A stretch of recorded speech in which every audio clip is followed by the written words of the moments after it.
Soyez la bienvenue sur cette vidéo un peu spéciale sur la chaîne, où je vais donc vous donner mon avis sur le manga et l'anime L'Attaque des Titans. Ce sera donc comment j'ai vécu ma découverte de l'Attaque des Titans.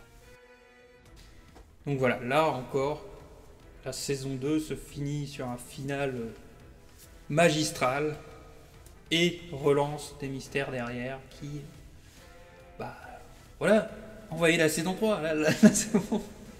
Là, je suis sûr, par contre, que niveau saison 3, j'ai d'abord tout lu en manga. Ça, j'en suis sûr. Parce que, là, je peux le dire, j'ai trouvé que cette période, je l'ai préférée dans le manga. Je sais qu'Hajime Isayama s'est prononcé lui-même sur cette saison 3, disant qu'il trouvait qu'il avait mal géré ça dans le manga et qu'il y avait des problèmes de rythme et puis tout ça. Et alors, certes, on gagne en rythme dans l'anime, mais je trouve qu'on perd beaucoup de détails et du coup beaucoup de subtilité. Mais après voilà, l'animation est folle, l'animation est nickel. On a notamment dans cette saison 3 deux scènes avec Levi, on va dire, qui sont complètement folles niveau animation, dont une qui aurait pris pratiquement 6 mois, si j'ai bien compris, à faire. Je parle de celle de lui contre le titan bestial. Et je sais aussi, j'ai appris au niveau des conditions de comment était fait l'animé, que justement, si ça a été séparé en deux parties, c'est parce que les demandes niveau temps étaient beaucoup trop vénères, et que voilà, ils ont dû séparer en deux saisons s'ils voulaient y arriver, surtout si tu mets 6 mois à faire certaines animations, quoi.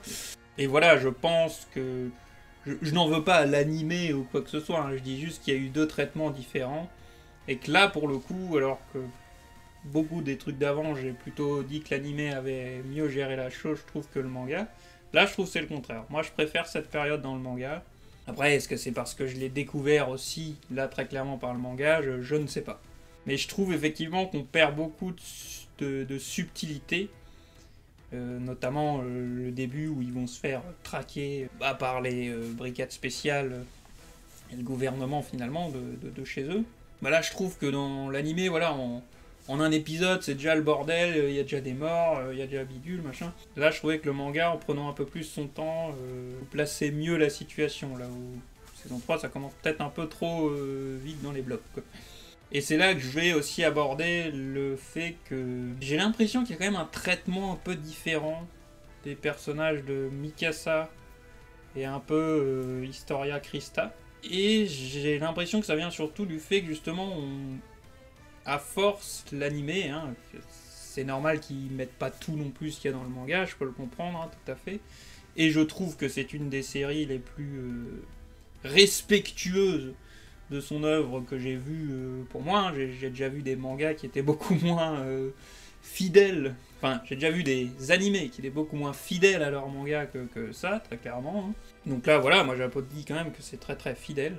Il y a juste des histoires de rythmes différents et du coup des petits détails zappés par-ci par-là à force.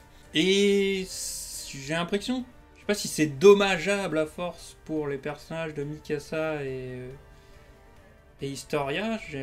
Comme dit, j'ai un peu une impression d'un ressenti différent du personnage. Dans l'animé Mikasa, j'ai l'impression qu'on la voit souvent, pas d'expression, ou juste il faut sauver Eren, oh mon Eren, quoi. Je peux pas dire du mal du personne Mikasa, attendez, j'essaie juste de m'expliquer. Alors que dans le manga, je trouve elle est justement beaucoup plus vénère. Alors elle l'est aussi dans l'animé, hein, aussi, mais je trouve que ça se ressent plus dans le manga et je trouve qu'elle a plus d'expressions différentes dans le manga. Mais voilà, c'est peut-être qu'une impression de ma part, je ne sais pas. Et Historia, c'est des petits détails par-ci par-là qu'effectivement ils nous ont pas donné dans l'animé. C'est dommage parce que ça participe au développement du personnage, quoi. Mais je considère quand même que l'essentiel, ce qui devait être là, est clairement là dans l'animé. Ils n'ont pas non plus zappé de gros détails importants ou de trucs comme ça pour moi. Du coup, dans toute cette période de push envers le gouvernement, enfin la royauté même, de la population à l'intérieur des murs, et Levi est quand même super violent durant cette période. À juste titre aussi, hein, tant mieux il est, mais là aussi c'est quelque chose qui transparaît peut-être mieux dans le manga. Il y a vraiment plusieurs scènes où Levi est tellement violent que les autres, nos autres héros, sont dans le doute. Ouais, est-ce qu'on fait bien de suivre ce mec? Est-ce qu'il fait bien? Est-ce qu'on fait bien de lui laisser faire ça? J'ai trouvé que ce qu'il fait là, c'était un peu spécial, machin. Alors c'est Levi qui est comme ça, hein, c'est son comportement finalement habituel. Il n'a pas changé, Levi, dans l'histoire, mais c'est vrai que pour un personnage qui est tellement aimé des fans, il est quand même aussi très très voilà. Il va pas de main morte. Mais c'est aussi durant toute cette période que Hansi, qui est aussi un superbe personnage, va peu à peu faire des choses qu'on s'attendait pas à la voir faire. Là, oui, normalement c'est laissé en doute, il me semble, dans le manga, mais bon, sans que l'anime dit très clairement là. C'est toute une période où effectivement on commence à se rendre compte quelque chose au niveau de nos héros, qui rejoint quelque chose que j'avais parlé avant. Et arrive ensuite ce qui se passe avec les Rice là, dans le truc souterrain, dans la cave souterraine là. Et là, comment vous dire? Alors, j'étais dans un flou complet quand je lisais ce passage dans le manga. Parce que je me demandais, est-ce qu'on se dirige vers la fin? Est-ce que, vu que je savais que Hajime Isayama avait dit, oui, moi je fais tant et tant de tomes, machin, je sais pas d'où venaient mes infos, mes croyances, tout ça, machin, mais pour moi, niveau volume, ça allait bientôt se finir. Et du coup, à chaque fois qu'un volume sortait, je me disais, merde, mais est-ce que ça va être la fin? Faut comprendre que je lisais tous ces passages-là, en me disant, merde, mais c'est peut-être bientôt la fin. Et donc quand le père Rice, là, je sais plus comment il s'appelle maintenant, nous donne ses révélations, ce qu'il dit à Historia et finalement transmet à Eren en le touchant, là, bah j'étais là, c'est ça la vérité? Et je déchantais complètement, j'étais dans une incompréhension totale, et du coup, c'est pas que ce qu'il raconte n'est pas la vérité, mais c'est que c'est la vérité que pour une personne. C'est ça qu'il faut finalement comprendre au final, c'est qu'il y a des points de vue différents. Donc lui, ce qu'il te raconte, oui, pour lui, c'est la vérité. Et ce qu'il dit n'est pas faux. Mais c'est pas pour ça qu'on doit être d'accord avec lui. C'est peut-être ça que j'ai eu du mal à capter dans le manga, vu que justement Eren, lui, était plutôt d'aller dans son sens. Et quand tu regardes Historia, l'écouter, machin, elle a l'air aussi d'aller dans son sens, donc tu dis merde, est-ce que c'est vraiment ça, les grandes révélations en gros? Et il y en a, hein, il y en a, je dis pas qu'il y en a pas, mais voilà, j'étais quand même ultra troublé et voilà, j'étais dans l'idée, si ça se finit bientôt, bah là je vais être déçu, tu vois, que si c'était ça, les grandes vérités et puis tout ça. Alors qu'en soi, je reconnais, ces révélations sont super importantes. Hein. Mais voilà, quand Historia envoie tout bouler, mais le plaisir monstrueux que j'ai eu à ce moment-là, mais c'était magique. Hein. Quand elle l'a envoyé chier, mais j'étais là, mais oui, vas-y. J'étais à fond derrière elle. Et voilà, ça m'a fait un bien fou, ça m'a pas fait relâcher toute cette pression de merde, mais on est vraiment censé boire tout ce qu'il nous dit, le père Rice, là, sans rien dire, quoi. Donc voilà, c'est aussi un moment qui m'a grave marqué, c'est Historia qui envoie tout bouler, là, et qui dit « L'humanité, mais j'en ai rien à foutre, ma fille !» C'était trop bien, c'était trop bien. S'ensuit alors Eren qui arrive à choper le pouvoir pour se rigidifier et finalement le combat qui va mener au fait que Historia soit mis à la tête du pays. Et là, voilà, j'ai pas trop grand chose à dire sur ça, à part que c'était aussi très intéressant. Mais j'ai juste là en tête finalement la patate qu'elle met à Levi sur la fin, que Mikasa lui dit, en tout cas dans l'animé. Je revérifie ça dans le manga, parce que dans le manga, c'est quelqu'un d'autre qui lui dit d'abord de lui mettre une patate. Et donc voilà, quand elle lui met la patate à Levi, et que Levi t'as tous les autres tous les autres imbéciles derrière, genre oh.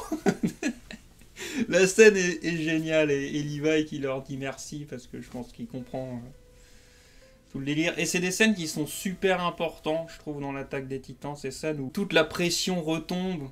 T'as un espèce de retour à la normale de tes personnages qui arrivent de nouveau à délirer, on va dire, à rire, même si c'est qu'un petit moment. Je sais pas si je vais penser en citer d'autres, mais Mais voilà, pour moi, ces passages sont tous assez importants dans l'attaque des Titans.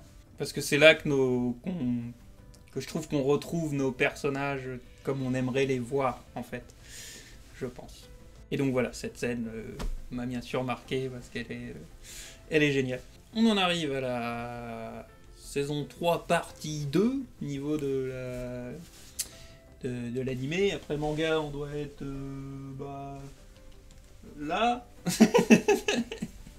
Quelque part par là. Mais ça va donc être la reconquête de Shiganshina. C'est un des passages les plus haletants du manga. Et en animé, c'est encore plus...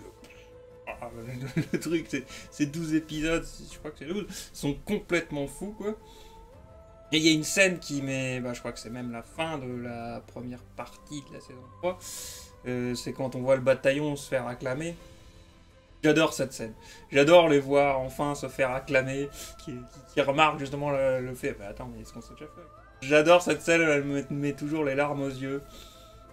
Elle est vraiment très très belle et elle me touche toujours très beaucoup. Ensuite, on passe vraiment tout de suite dans le vif du sujet. Ils arrivent justement à Shiganshina. Et il y a toute la mise en place du plan avec justement Armin qui va de plus en plus prendre du grade, on va dire, techniquement, enfin, qui se fait tester machin, par Erwin, tout ça pour qu'il donne enfin des ordres à d'autres, qu'il est mal à l'aise et puis tout ça. Mais bon, finalement, il prend les bonnes décisions. Et il y a toute cette mise en place avec le café, enfin, la tasse qu'il trouve avec un breuvage amer, machin, enfin, qui s'embillule, tout ça. C'est un des petits indices disséminés qui, là encore, va nous mener à une certaine grande révélation qui arrive à grands pas. Voilà, c'est des fournitures, des denrées venues d'ailleurs qu'ils ne connaissent pas. Que peut-on en conclure? Plusieurs choses en vérité. Ensuite, la baston commence, on se retrouve avec la plupart de nos héros pris dans Shiganshina contre le titan cuirassé. Et de l'autre côté, tout le reste du bataillon en dehors des murs, on va dire, de la ville, qui se font prendre en tenaille par le titan bestial et donc son armée de titans, qu'il fait alors apparaître.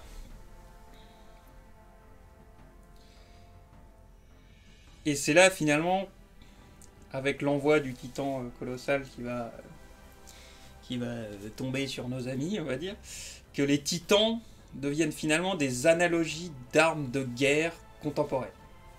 Le titan bestial devient clairement l'artillerie, en balançant ses cailloux et puis tout ça, ça fait comme des tirs d'artillerie finalement.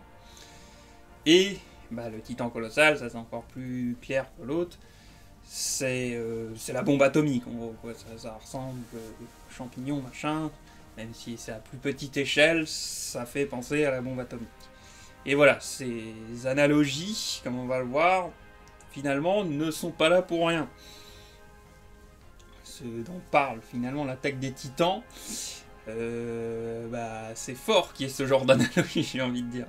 Mais voilà, c'était quand même une réflexion que moi je m'étais fait à l'époque en lisant le manga dans ces passages-là, c'est que, tiens, là, les titans deviennent comme des armes de guerre contemporaines. Les trucs sont tellement balèzes que ça ressemble à nos armes de guerre contemporaines.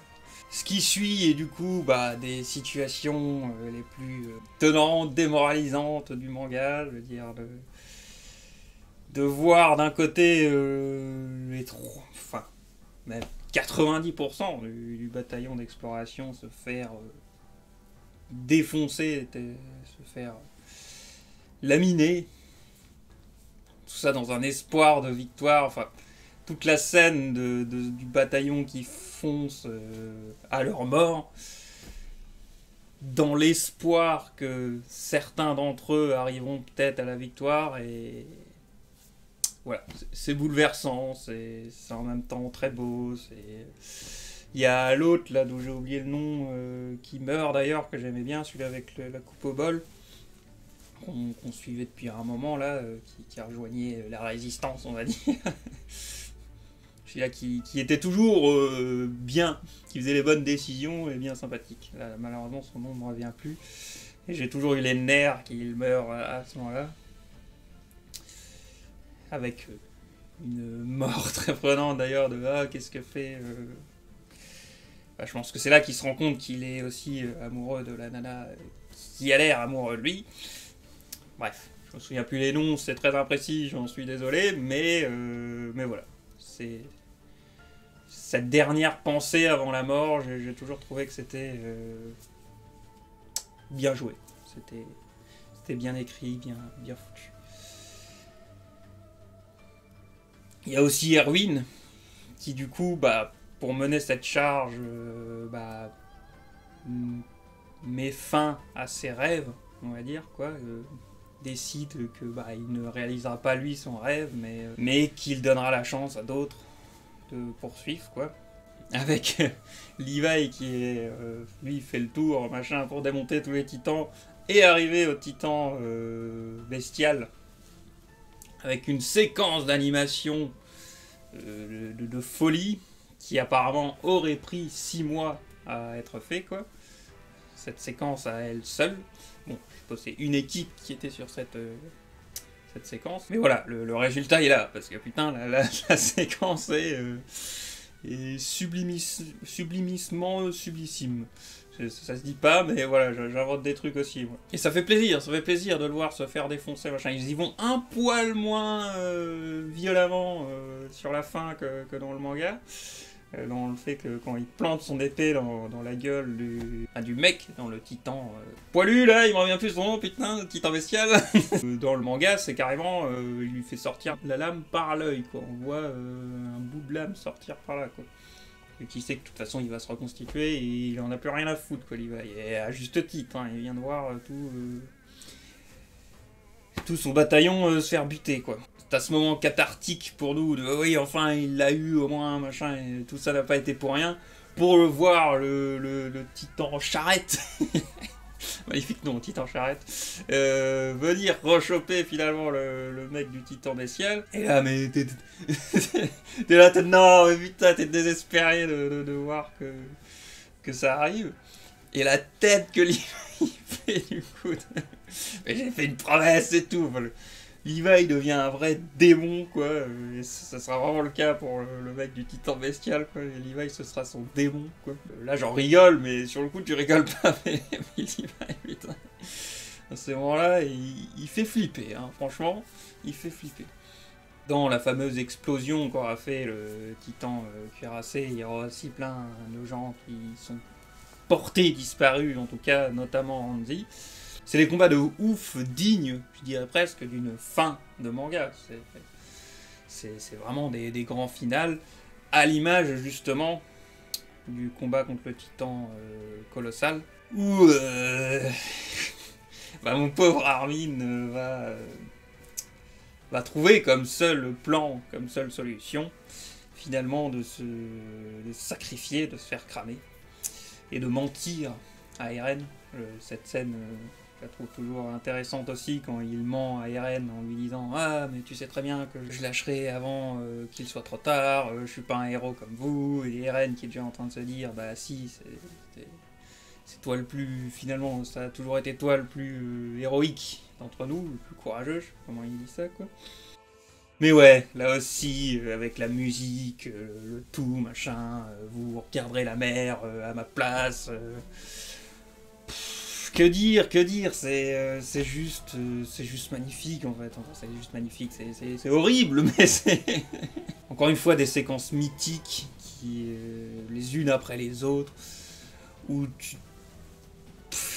T'as envie de savoir la suite de partout, et t'es en larmes de partout, parce qu'il y a tout le monde qui meurt de partout, comme dit... Presque cette impression de fin, tu vois, tellement il se passe de trucs comme ça, quoi. Et Armin qui finit carbonisé totalement, quoi. Bien sûr, sur le coup, tu crois qu'il est mort. Et donc voilà, arrive ce choix où ils ont justement une... C'est vrai que j'ai oublié d'en parler, mais tout ce qui concerne Kenny Ackerman est quand même très important. Aussi pour les messages que fait passer le manga. Il y a cette idée qu'il nous faut tous une lubie, là, il nous faut tous quelque chose pour continuer à avancer, une volonté quelque part pour réussir à continuer à avancer, quoi. Mais bon, bref. ils ont une seringue pour transformer quelqu'un en titan, et vu qu'à ce moment-là, maintenant, on le sait que si un titan mange un autre titan avec des pouvoirs, bah il récupère ses pouvoirs. Donc techniquement, ils peuvent sauver Armin ou Erwin. Ils doivent donc faire le choix entre les deux. Et ouais, bah... Bien sûr que c'est un choix super compliqué quand on le met dans la tête. Bien sûr, vu ce que je vous ai dit avant, bah, j'espérais que ce soit Armin, mais voilà, père d'Erwin aussi dans tout ça, Enfin voilà, je reconnais que c'est un choix putain de cornélien. Et voilà, que ce soit Levi qui décide au final, parce que Erwin finalement fait un... Ah non parce qu'il est dans son passé. T'as l'impression qu'il rejette la seringue, alors que finalement c'est juste qu'il est en train de revivre un des... Bah, le moment le plus important de sa vie pour lui, j'ai envie de dire, où il a posé la question à son père, quoi. La fameuse question, qui du coup va définir tout ce que va être le personnage d'Erwin.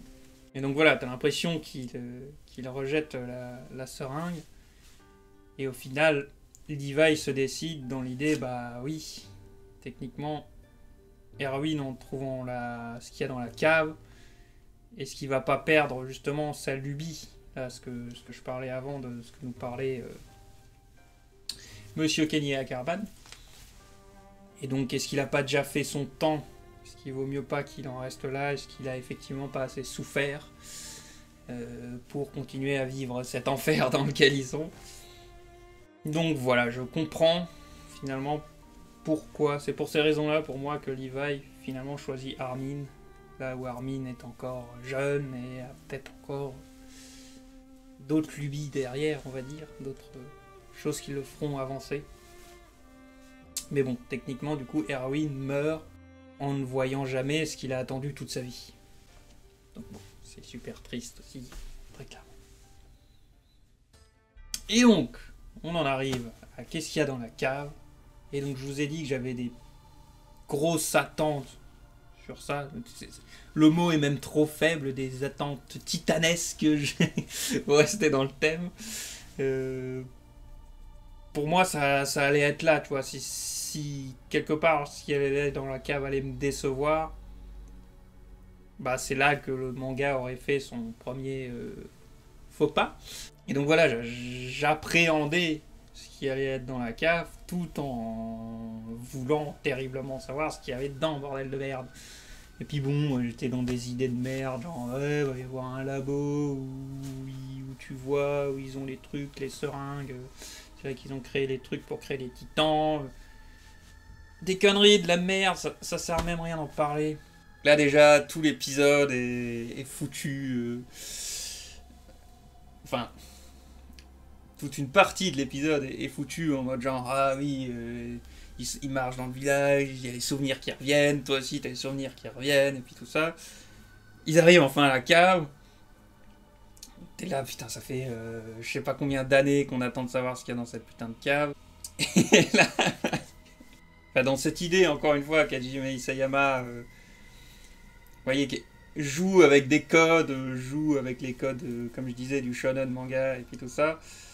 Bah là, voilà, il sait tout ce qu'on attend de savoir s'il y a dans cette cave depuis je sais pas combien de temps. Lui-même, je crois, avait fait même des gags là-dessus. Et là, justement, un truc où il vient avec la clé devant la porte de la cave. C'est pas la bonne clé. Donc là, tu te dis, oh, qu'est-ce que c'est que cette arnaque et tout, et puis tout. Et bon, t'as Levi qui démarre, qui défonce la porte. Énorme, énorme. Bien sûr qu'il fallait défoncer la porte, ils s'en foutent de la clé au bout d'un moment, quoi. Mais c'est vrai que sur le coup, en tant que lecteur, tu regardes, quoi, mais non, mais qu'est-ce que énorme gag. Surtout pour quelqu'un qui avait tellement de grosses attentes qu'il y avait dans la cave, pardon. Parce que qu'est-ce qu'il y a finalement dans la cave? Là aussi, le déroulement du tout. Découvre d'abord des bouquins. Bon, tout ça pour des bouquins, tu vois. Et là, ils prennent la photo en main. Et c'est là seulement que tu réagis quand ils te lisent ce qui est écrit derrière. Ils ne savent pas ce qu'est une photo. Et on voit une photo. Donc voilà, l'amorce de la révélation est elle aussi, je trouve, magistrale, quoi. Enfin, c'est super, c'est super. Je sais que je me répète un peu, mais finalement, tout ce passage du manga ne fait que me transcender. Parce que oui, est-ce que ce qu'on découvre dans la cave était à la hauteur de mes attentes? Non, mais ça les a explosés. Hein. Ça a jamais fait ça, justement. Ça a jamais fait ça pour l'instant dans un... J'ai pas d'autres souvenirs d'une licence ou un grand mystère comme ça m'a à ce point retourné le cerveau, a à ce point retourné toute l'histoire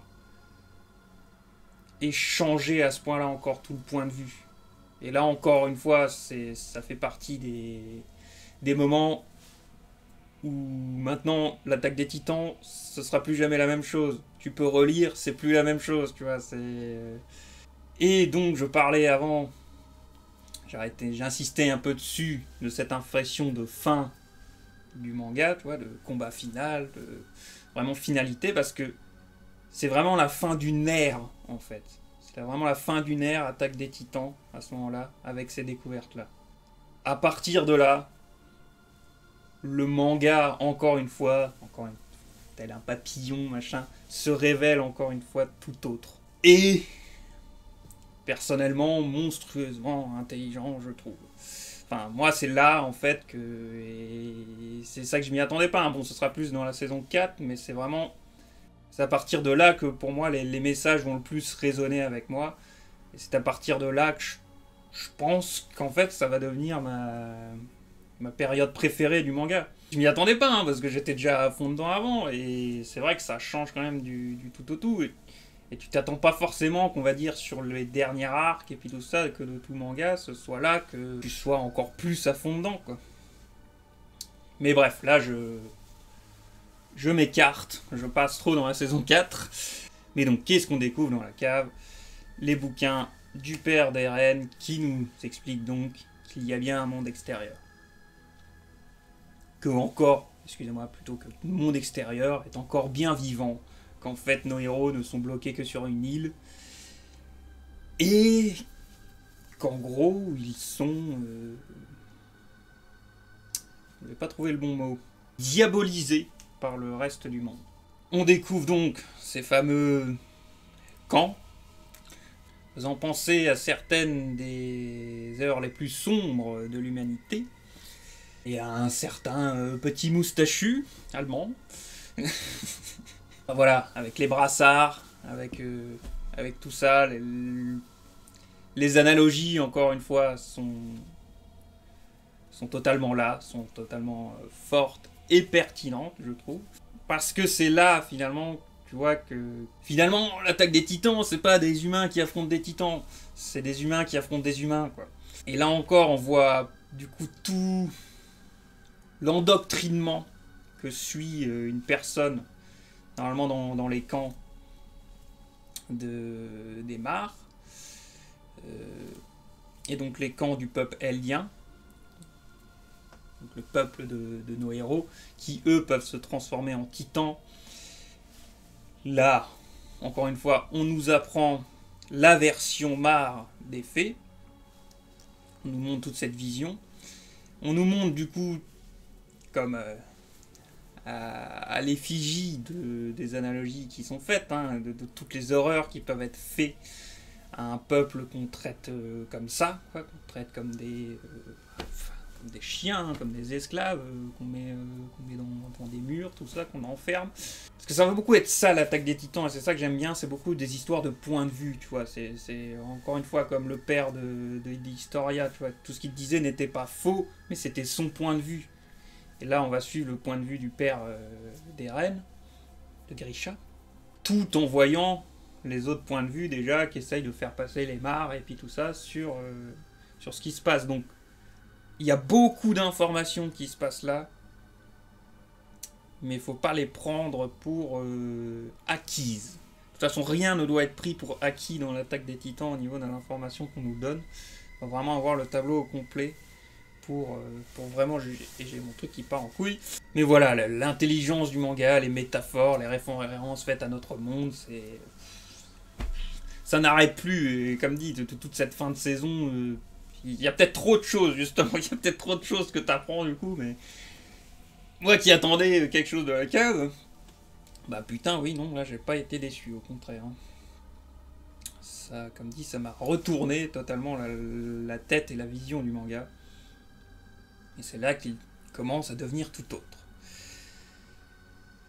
Mais donc, malgré que tu vois l'endoctrinement que subissent les Eldiens et tout à travers les mares, tu vois finalement que Grisha, c'est mon point de vue, mais ça va quand même être soutenu par la suite, j'ai envie de dire, que lui aussi part dans un autre endoctrinement, tu vois. Certes, il est dans cette idée que c'est les Eldiens qui doivent être libres et puis tout ça, mais il en part il devient trop fanatique, en fait, lui aussi, clairement, il devient trop fanatique, et donc j'ai envie de dire que quelque part, il devient un peu ce qu'il combat aussi. Mais bon, vu ce qu'il a mangé dans la gueule avec le meurtre de sa sœur, hein, on peut comprendre, on peut en arriver là. Et voilà, quand t'es entraîné aussi finalement par plusieurs personnes, tu vois, par un courant de pensée, c'est dur de s'en défaire. Et ça, c'est quelque chose qu'aborde à partir de là l'attaque des Titans, qui je trouve très intéressant et qui va être reflété sur nos héros après, justement. Il y avait déjà eu ces histoires de courant de pensée, de maîtriser la population, de leur faire croire des choses, et puis tout ça. On s'y retrouve, et ça va encore devenir plus fou. Mais il faut que j'arrête de trop en dire si les gens n'ont pas vu la saison 4. Mais voilà, c'est... Là, je vais pas tout vous passer en détail, mais voilà. Juste après, effectivement, la scène sur les murs, on apprend qu'en fait, tous les titans que ont affronté nos héros jusqu'ici sont en fait des déportés des camps d'Eldiens de par-delà le monde. Donc des déportés, donc des mecs dont ils veulent se débarrasser, qui veulent techniquement exécuter. Hein. C'est techniquement un peloton d'exécution, mais vu d'une façon encore plus cruelle, j'ai envie de dire. Et c'est là qu'on voit qu'effectivement, ils transforment tous les aliens à l'aide des fameuses piqûres, là. C'est ça qui déclenche leur transformation en titan. C'est pas que la seringue qui le fait, hein, je précise, pour des gens, s'il y avait des gens regardés qui regardent pas du tout l'attaque des titans, non, c'est effectivement que les Eldiens qui peuvent devenir des titans, mais c'est pas... Il faut l'aide de cette impulsion, on va dire, que font les seringues, quoi. Mais ouais, c'est là qu'on fait face à la cruauté humaine, à son paroxysme, j'ai envie de dire.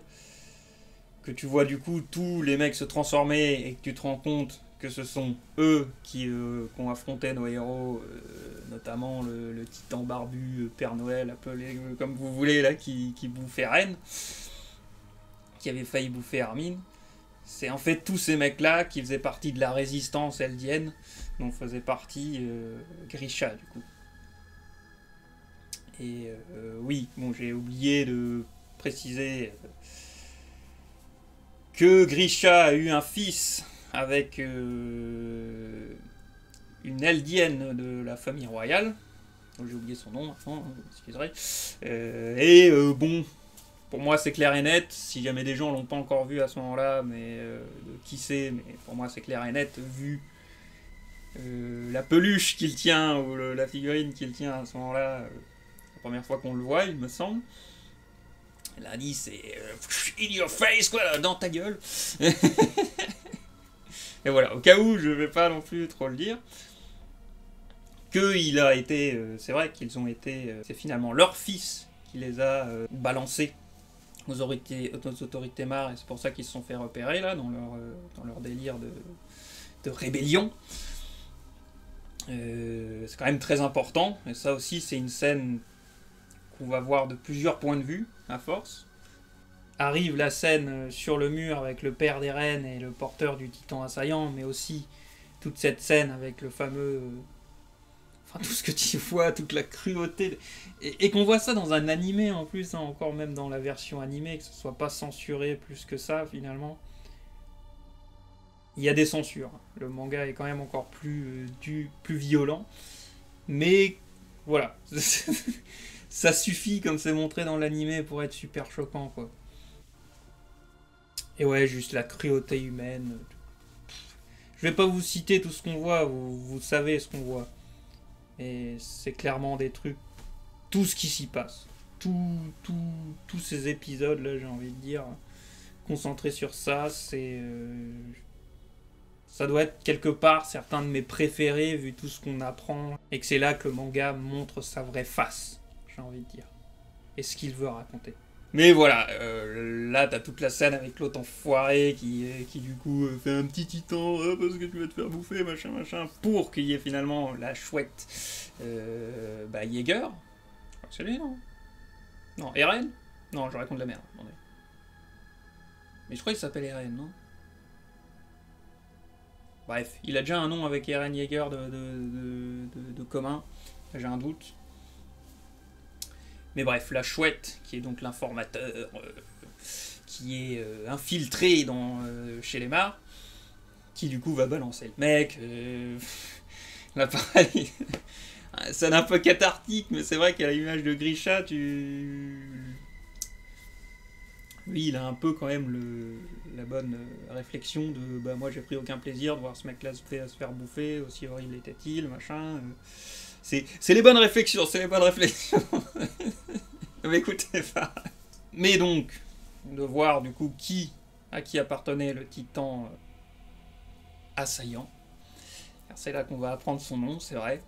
Avec justement là le petit retournement de tête qui ne marche malheureusement pas avec la traduction française. C'est quand en japonais le manga s'appelle Shingeki no Kyojin. En anglais ils ont traduit ça Attack on Titan et en français l'attaque des titans. Vu ce dont ça parlait au début, je trouve pas que c'est une mauvaise traduction. Mais c'est vrai qu'apparemment, de ce que j'ai entendu dire, hein, parce que je sais pas, malheureusement je ne parle pas japonais, mais apparemment Shingeki no Kyojin, vu qu'ils mettent pas d'article en fait, de ce que j'ai compris les japonais, de le ou les machin ou tout ça, finalement ça voudrait dire titan assaillant. Donc voilà, l'attaque des titans en soi, quand tu connais pas la suite du manga, ça se tient, tu vois. Tu dis le truc, bon, c'est des titans qui arrivent, titans assaillants. Pour être honnête, il n'y a pas beaucoup de monde qui aurait. T'aurais vu le manga titan assaillant. Je sais pas, c'est un mot qu'on n'utilise pas forcément super communément. Donc, je peux comprendre qu'ils aient traduit ça plutôt l'attaque des titans. Ça revient un peu au même. Tu vois, un titan assaillant, c'est un titan qui attaque, quoi.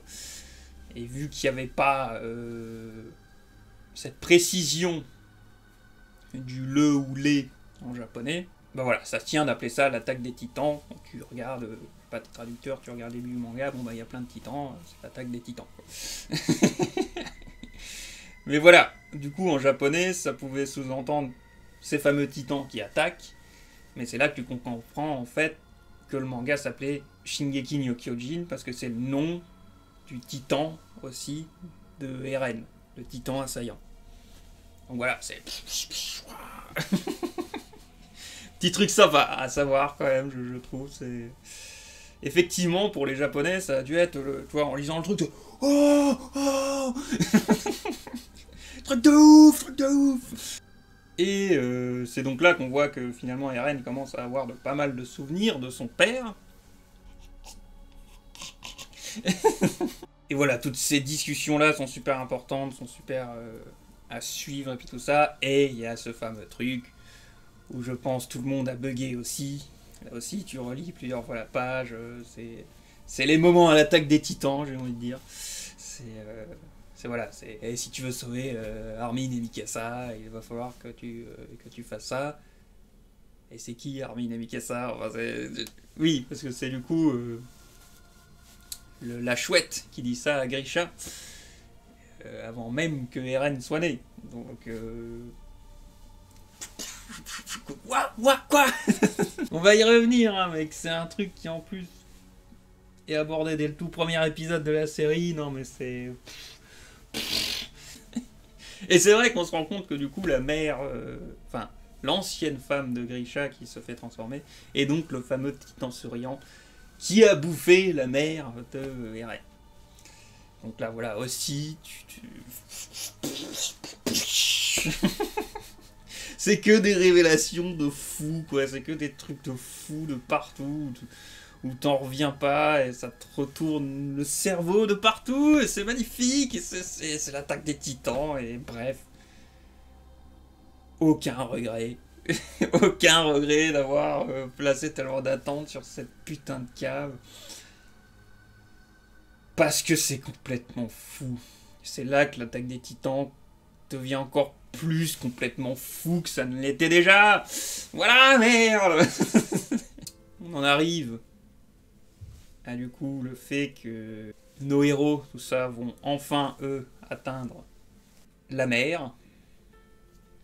Et donc les limites de leur île, finalement. Mais vu qu'ils ont enfin passé les murs, qu'ils ont réussi à se débarrasser de la plupart des titans et puis tout ça, suite à différents procédés de Hanzi, oui, qui est vivante. Hein, bref. Je voulais pas vous faire toutes les scènes du manga, sinon on n'aura jamais fini non plus. Hein. Mais donc ils arrivent à cette fameuse mer, océan même j'ai envie de dire, mais bon, ils s'appellent ça plus souvent la mer. L'un des fameux rêves de Armin. Et voilà, c'est beau, c'est touchant, tu vois, tous nos héros. Cette fameuse scène dont il faut profiter.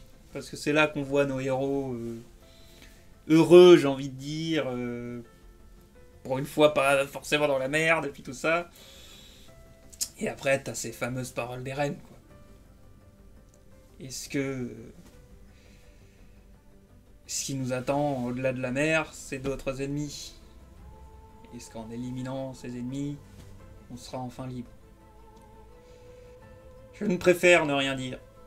Comme la saison s'arrêtera sur ces mots-là. Ah, et si, j'ai oublié un truc. J'ai oublié Eren qui touche la main d'Historia pour lui baiser la main vu qu'elle devient reine. Encore, elle était déjà venue reine avant, c'est juste que là, elle les récompense, c'est ça, d'une médaille pour leur courage et puis tout ça. Et tout ce qu'ils ont fait, quoi. Et tous les sacrifices qu'a donné le bataillon d'exploration, j'ai envie de dire. Mais voilà, il y a cette fameuse scène très importante, très importante, où il touche sa main, il se passe un truc. Eren voit des souvenirs, manifestement, de son père, et il en finit avec une tête totalement traumatisée, je dirais. Et cette tête, ça va être très important. Très important. Très important. Ouais. Sur ce, je vous propose qu'on passe à la saison 4. C'est là que l'attaque des titans va encore devenir plus intelligent au niveau de ses messages et puis tout ça. Et je trouve ça fou. Je trouve ça fou pour un manga où j'étais déjà à ce point-là à fond dedans avant, que c'est sur la fin qu'il arrive encore à tellement me retourner le cerveau. Ça en devient, je pense, ma période préférée du manga.